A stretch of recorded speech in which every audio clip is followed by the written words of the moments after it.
So inductive reasoning, again, is all about patterns. It's probably not a bad idea for you to write down some work so that if you miscalculate something, I still have a place to give you more credit if I know that you understand the pattern. So what I notice is from 10 to 9, I'm going down 1, and then 2, and then 3, and then 4, and then 5.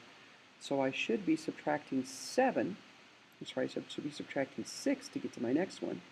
Negative 5 minus 6 is negative 11. And then negative 11 minus 7 is negative 18. The next one, you notice that there's actually an alternating pattern of letters and numbers. I'm going to start with the numbers because they're the easier one of the two. So from 5 to 7, I'm adding 2. From 7 to 10, I'm adding 3. So from 10 to this next blank, I'm thinking I'm going to add 4. Let's see if that pattern really would continue, because then from 14 to 19 would be adding 5, so that makes sense. Now for my letters, I actually have to say I can't think backwards in letters quite as well. So I'm actually going to write the alphabet down, and I'm going to do that quietly for just a second.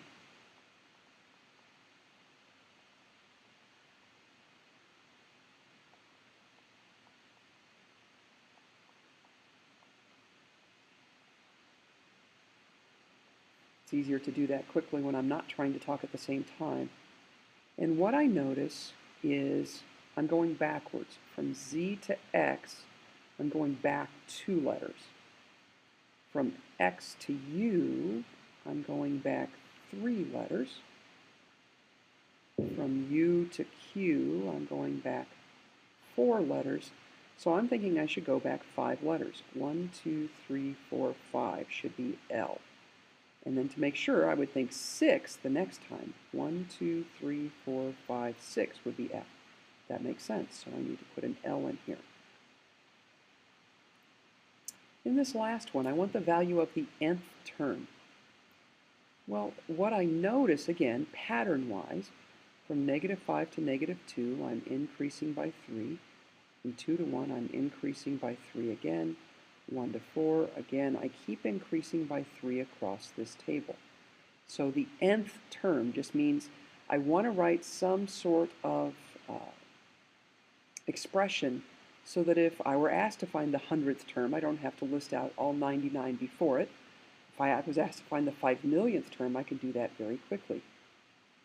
This constant difference is a constant rate of change, is a slope of a line. So actually, I'm going to take 3 times my n value. But 3 times 1 isn't negative 5. 3 times 2 isn't negative 2. So I have to say, what do I need to adjust to get this number? Well, 3 times 1 is 3. I would have to subtract 8 to get the negative 5. Let's check and see if that works. 3 times 6 is 18. Subtract 8 is 10. Another way to look at this is the negative 8, if I graph the line y equals 3x minus 8, negative 8 is the y-intercept. So it's actually my 0 term. And if I'm adding 3 going to the right, then I would be subtracting 3 going back to the left. And that would give me the negative 8. For the 100th term, you're always supposed to show work. So 3 times 100 minus 8. 300 minus 8 is 292.